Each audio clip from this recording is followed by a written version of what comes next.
안녕하세요, 셀러입니다. 최근에 가장 핫한 커피라고 한다 그러면 아무래도 바샤 커피일 것 같은데요. 한 잔에 150만원짜리 커피라고 하면서 엄청나게 이슈몰이를 하고 있는 커피가 있더라고요. 그래서 궁금하잖아요. 150만원짜리까지는 아니더라도 드립백이라도 한번 좀 사보려고 좀 찾아봤는데 이 커피숍이 싱가포르에 있는 커피숍이라고 하더라고요. 근데 제가 싱가포르 쪽에 좀 갔었었는데 그때 제가 알기로는 관광명소나 그런 곳에 바샤 커피라는 곳이 없었거든요. 거기 써있는 게 이제 1910년 써있어서 싱가포르에서 1910년부터 했으면 굉장히 유명한 커피숍일 테고 관광 명소라고 좀 나와 있었을 텐데 왜 못 봤지? 라는 생각에 좀 들어가서 찾아봤더니만 생긴 지 한 5년 정도밖에 안 된 커피 브랜드더라고요. 왜 그러면 바샤 커피에 1910이라는 숫자를 써놨을까 이게 좀 궁금해졌어요, 결국에. 그래서 바샤 커피 쳐서 들어가 보니까 바샤 커피 오차드 로드라는 이제 홈페이지가 있더라고요. 거기 들어가서 About Us라는 곳을 쳐서 이제 가보니까 바샤 커피 시작이 1910년이라고 되어 있는 거예요. 찰리 채플린, 뭐 윈스턴 처칠 이런 유명한 사람들도 다녀왔던 곳이다 막 이렇게 써 있고 옛날 사진도 있는 거예요. 그래서 그러면 이게 싱가포르에 생긴 거는 한 4, 5년 전의 일이고 예전에 바샤 커피에 대를 잇는 거구나 라는 생각이 들어서 좀 이렇게 밑을 좀 더 봤어요. 근데 뭔가 좀 이상해. 뭐 2차 대전이 일어난 다음에 한 60년간 카페가 문을 닫았었고 그 최근에 2017년에 박물관으로 만들어졌다라는 거예요. 그래서 뭐지? 박물관을 만들었는데 커피숍은 싱가포르에 차린다는 게 좀 이상하잖아요. 그 멋있는 인테리어와 그런 것들이 가지고 있다 그러면 그 박물관 안에 커피숍을 조그맣게 만들다던가 뭐 그래야 되는데 또 그런 것도 또 없더라고요. 그래서 조금 더 보니까 그 바샤 커피의 모티브와 인테리어만을 가져온 커피숍이라는 거예요. 그러니까 사실 뭐 한 잔에 150만원 이렇게 먹는 커피는 1910년부터 시작했기 때문에라고 생각을 하잖아요. 전통이 있는 커피다. 그 정도의 값을 치르고 먹는데 실상은 4년, 5년 정도 된 커피숍인 거예요. 그 홈페이지에 About Us에 써져 있는 그 바샤 커피의 헤리티지를 이은 건 절대 아니라는 거죠. 그래서 조금 더 알아봤어요. 여기를 알아보니까 이 바샤 커피의 창업주가 차로 유명한 TWG 회사의 창업주더라고요. 그래서 얘네 또 장난치는 거구나 라는 생각이 들었죠. TWG도 사실 고급화된 패키지 플러스 해가지고 약간 헤리티지가 있는 척 만들어 놓은 브랜드도 되게 유명한 브랜드거든요. 그래서 이렇게 하고 좀 유쾌하게 넘어갔었던 기억이 있습니다.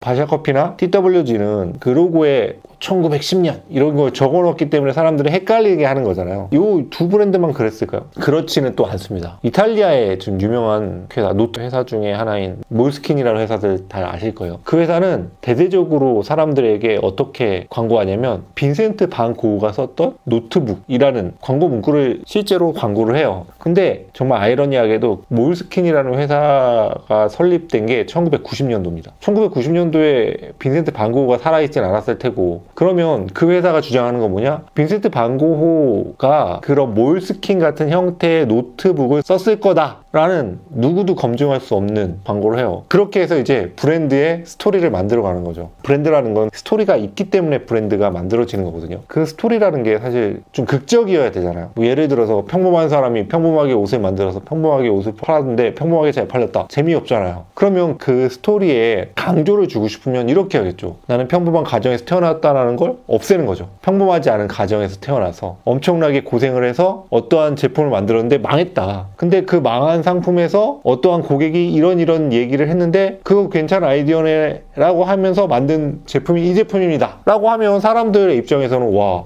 이 사람이 쉽지 않은 환경에서 노력을 해서 실패를 맛봤는데 그 실패를 딛고 일어나가지고 이 제품을 만들었어 하면 이 제품이 뭔가 대단해 보일 거잖아요. 사실 별 제품 아닐 수도 있어요. 그 제품이 뭐 중국 OEM을 한 제품일 수도 있고 공장에서 우리가 흔히 보는 제품일 수도 있어요. 근데 그 제품에 그런 스토리가 입혀짐으로 해서 브랜드가 만들어지는 거죠. 브랜드를 만들 때 좀 많이 사용하는 방법이 한 3가지 정도가 있는데 첫 번째는 장소예요. 에비앙이라는 브랜드를 설명하기 위해서 제일 많이 얘기 나오는 거는 스위스잖아요. 사실 스위스 스위스에도 좋은 물이 있고 나쁜 물이 분명히 있을 거예요. 스위스의 물이라고 해서 모두 다 청정한 물은 아닐 거예요. 근데 스위스를 내세우고 스위스의 만년설을 내세움으로 해서 에비앙은 청정함이라는 이미지를 가져가게 되는 거죠. 호주, 스위스, 캐나다 뭐 이렇게 청정한 나라들 있잖아요. 그 나라들의 이름 혹은 국기를 붙임으로 해서 그 제품은 굉장히 청정한 제품이 되는 거예요. 실제로 화장품에서 모든 기능을 하는 건 물이 아니거든요. 똑같은 화학 제품을 호주에서 쓴 화장품이랑 우리나라에서 쓴 화장품이랑 사람들은 다르게 볼 수밖에 없다는 거예요. 자, 두 번째가 바샤 커피가 이용했었던 헤리티지입니다. 사실 우리가 럭셔리 제품을 소비하는 건요, 예전부터 전통 있게 이어져 왔었다라는 사실 때문이에요. 얼마 전에 6만원짜리 백을 150만원에 판다는 걸 알게 됐을 때 사람들이 분노했었던 이유는요, 구찌라는 헤리티지, 옛날부터 이어져 왔었던 그 장인 정신을 150만원 주고 산 건데 알고 보니까 불법 이민자가 만든 6만원짜리 제품이었다 라는 거에 화를 내는 부분이거든요. 이 헤리티지가 중요한 건 제품뿐만이 아니라 먹자 골목만 가도 여러분들이 확실하게 볼 수 있습니다. 장충동만 가도요, 다 원조 족발이에요. 오랜 시간 동안 족발을 팔았다는 그 집은 당연히 맛있을 거라는 사람들이 은연중에 가지는 생각이 있기 때문이에요. 바샤 커피가 1910년 아니라도 인테리어 예쁘고 구하기 어려운 커피를 팔면 한 잔에 150만원짜리 커피를 팔 수도 있어요. 뭐 1년, 2년 생겼다고 해도 사실 파는 게 그렇게 문제가 되진 않겠죠. 근데 사람들은 전통적인 제품을 선호하는 경향이 있는 거죠. 오랜 시간을 가져왔었다는 건 그만큼 신뢰가 쌓여있고 그만큼 믿을 수 있는 제품, 믿을 수 있는 먹거리라는 말이 될 수도 있거든요. 그래서 이런 헤리티지를 가져와서 하는 것도 흔한 브랜드를 만드는 예입니다. 자, 세 번째가 플라시보 효과인데요. 이걸로 좀 유명한 브랜드가 바로 게토레이입니다. 게토레이 같은 경우에 우리나라에서는 사실 점유율이 좀 떨어지지만 미국에서만 봐도 모든 스포츠에는 게토레이가 다 들어가요. 농구도 그렇고 미식축구도 그렇고. 게토레이 병이 미국에서 운동하는 사람들의 약간 상징처럼 되어 있어요. 게토레이 물병이. 이 게토레이 같은 경우에 하나 재밌는 성공 실화가 있어요. 원래 이 게토레이라는 음료는요, 그 게이터스라는 미국 풋볼팀에 지급되던 이온 음료였어요. 사실 이온 음료라는 게 거의 성분이 비슷비슷했었거든요.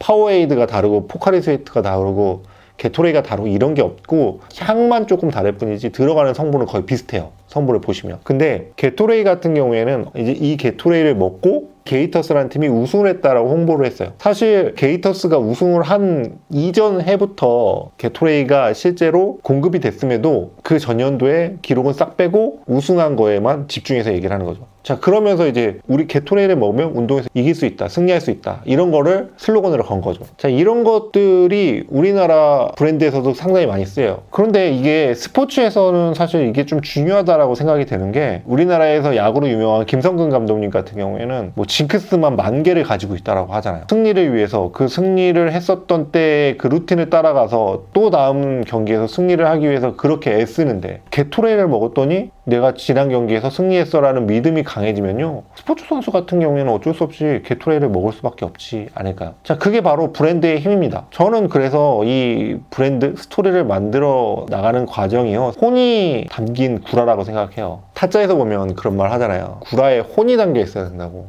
근데 저도 브랜드를 만들 때 그렇게 만들어야 된다고 생각을 해요. 사람들은 이야기를 좋아하잖아요. 최근에 네이버 웹소설 보면은 현실 세계에선 되게 찐따였다 갑자기 환생해가지고 이 세계에 가서 엄청 잘 나가는 사람들 같이, 원래 현실 세계에서는 별 볼 일 없는 사람이었는데 실패라다 갑자기 어떤 브랜드를 만들었을 때 그게 확실히 성공했다. 얼마나 멋있어요.